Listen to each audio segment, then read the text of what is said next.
Achtung, Achtung! Welcome to We Have Ways of Making You Talk. It's Thursday, the 23rd of April. My microphone is finally functioning, and we've got a short episode for you this morning. Then we are live streaming for a full hour tonight. Don't miss that. We have some fun news. All will be revealed later. I hope you've been enjoying Dennis Bonham's One Man's Window. It's available on our Patreon site, which is patreon.com/wehaveways. And I hope I've noted on the Patreon there've been some very, very charming comments from members of the independent company saying how much they're enjoying this memoir. I'm probably 10 chapters ahead of what we've put out. I kind of don't understand, James, why this isn't like a classic memoir that people are sent to. That's like an evergreen book that everyone knows that if you went to Duxford or the Imperial War Museum, there it would be in a new cover every 10 years, because it's a sensational book. Yeah, it really is. It's absolutely amazing. It was republished a few years ago as Malta Spitfire Pilot, and I was really against the name. I mean, it's such a shame. One Man's Window is brilliant. I mean, that's what it is. It's a brilliant book, and as we were saying, because he's an artist and all the rest of it, I don't know whether he's just more sensitive or whatever, but it's very human, it's very real. You absolutely get to know him, you understand his emotions, why he would be feeling the way he is. And he's very modern as well, isn't he? I mean, he worried about the enemy being killed and what it's doing to humanity, this war and all the rest of it. It's brilliant. It's absolutely brilliant.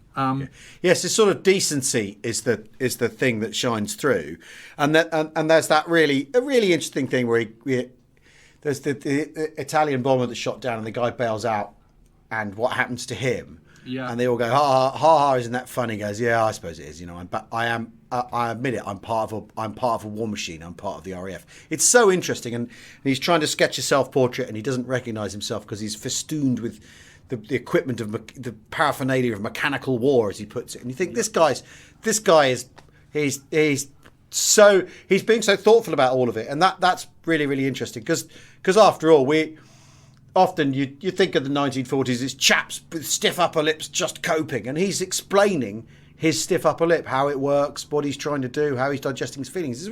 It's a brilliant book. And what we're going to read next, though, that's the problem. It's got to be out of print. What are we going to read next? Well, that's one with Ken Tout. We talk about him. I mean, that'd be brilliant to do him. We might be able to get permission to do it. Yeah. Well, yeah, we can get hold of Ken. That wouldn't be difficult. No. Right. Now, so we have a question from someone calling themselves the FGM. Why did Joachim Peiper decide to retire to France, of all places, after the war? Well, that's certainly a mystery. I mean, Joachim Peiper, if people don't know who he is, we are basically talking archetypical Nazi panzer bad guy, aren't we? Yeah. He yes, absolutely. When you're thinking of chiseled-jawed, good-looking, fanatical Waffen-SS panzer commander in his Tiger tank, that's who we're talking about. I mean, he was, by all accounts, a very, very good and competent commander. The reason why he's so especially notorious is because his men were responsible for the Malmedy massacre. Yeah. It's very interesting because it's one of those things, because basically his men shot 84, I think it was, American prisoners because they didn't have the time to deal with them. And they couldn't risk them getting out, so they just shot them. So there was a reason for shooting them in a way that the 80-odd people that the Americans shot at Biscari in July 1943, there was no reason for shooting them at all. There was not even a sort of ruthless pragmatism behind it. It was just kind of, you killed my mates, therefore I'm going to shoot you all. And interestingly, at the end of the war, inevitably, the Americans wanted Joachim Peiper's nuts and all the people that were responsible for it, and went to huge great lengths to put them all into war, on trial and all the rest of it, in a way again that the Biscari incident wasn't treated with quite the same severity, let's put it that way. So it's a little bit of sort of double standards going on here, but that's understandable. What a victory's for if you can't kind of but the interesting thing about Peiper is so he is sentenced to death and then it is commuted. And he's let off and he's finally released on parole in 1956. So after that, he's then not able to make any contact with any of his former colleagues or anything like that.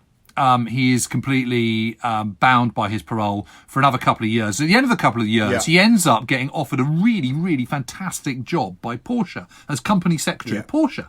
Amazing. Shut up. No, I kid you not.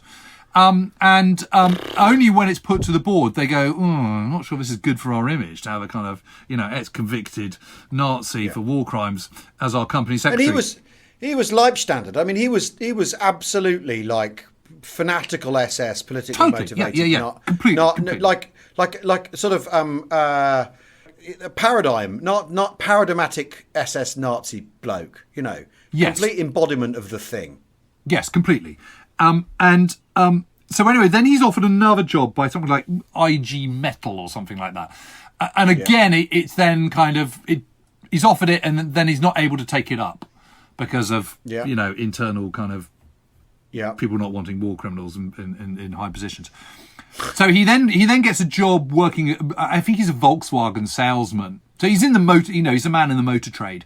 And, But he feels really kind of isolated. The new West Germany is not Nazi Germany. He feels an outsider. He feels an outcast. All this sort of stuff. And I'll get my tiny violin out for him then. Yeah, exactly. So then he thinks, well, actually, I'm never going to make a life here. Old Germany's gone. Why don't I just move and start again somewhere completely fresh? I know. I really like France. I'll go there. And it's as simple as that. And that's why he goes to France. So he buys a small plot of land, settles there, and is doing fine and all okay until his postman changes. And his new postman is a communist.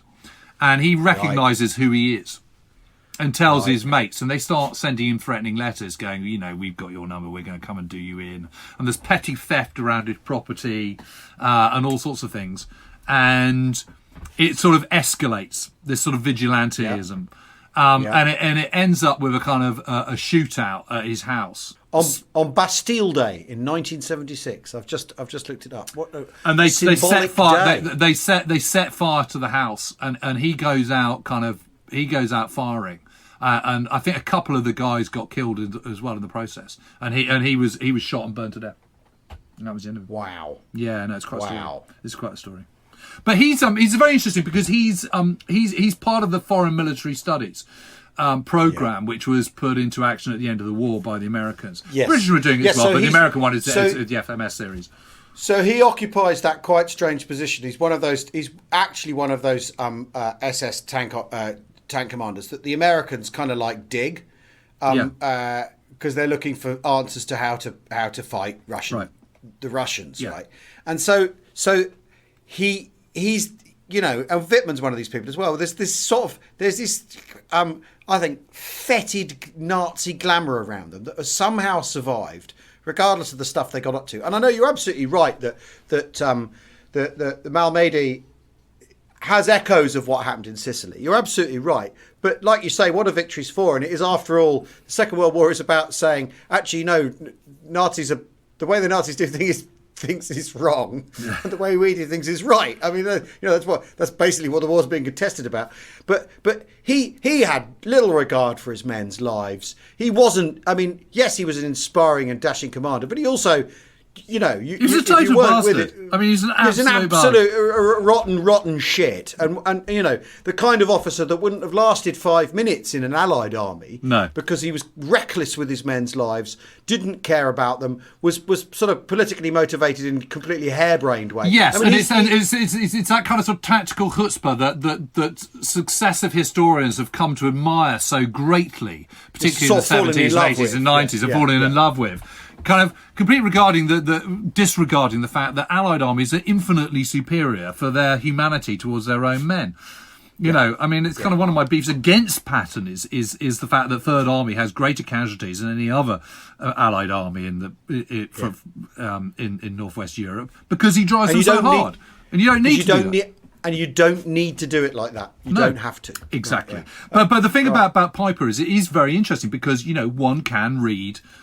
He also taught, he learnt in prison how to speak English and was doing translating and stuff. And his articles he wrote for this foreign military studies program are really interesting because it's about the Battle of the Bulge and it's about all sorts of other stuff. I mean, he wrote 3 or 4 of them, and I've got them, and they're he's quite interesting. But he was also one of those sort of struggle with the truth people, wasn't he? Because he had a nervous breakdown in Normandy, didn't he? He was out of the line. No, it wasn't Normandy. It was after the Battle of the Bulge.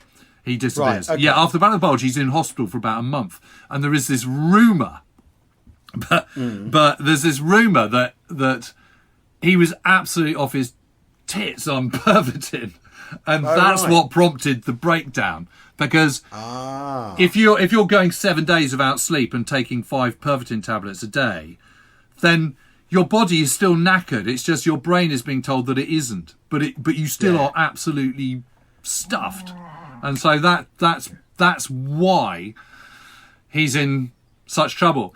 But this guy got in touch with me because I sort of claimed this somewhere. I can't remember where I claimed this, and he said, "Where did you get that bit of information from about the pervitin?" And I said, "Oh, I don't know. It's just someone told me." It was kind of and he said, "Well, he lives in France, very close to where Joachim Peiper, who's called Ian, and he lives very close to where Joachim Peiper lived, and he'd done a lot of research into him, and he said, I have no evidence at all that he ever took this pervitin." And it's like, well, okay. So it may or may not be true. I don't know. But he does say I didn't sleep for 7. Yeah, and he also says he didn't sleep for 7 days. So there's no other way of doing that unless you're taking lots of pervitin. Well, that's it for today. Remember to take your pervitin and set your alarm for 8:30 this evening so you can enjoy our pod live stream wide awake. We'll tweet out the link later. See you then. Bye. Cheerio.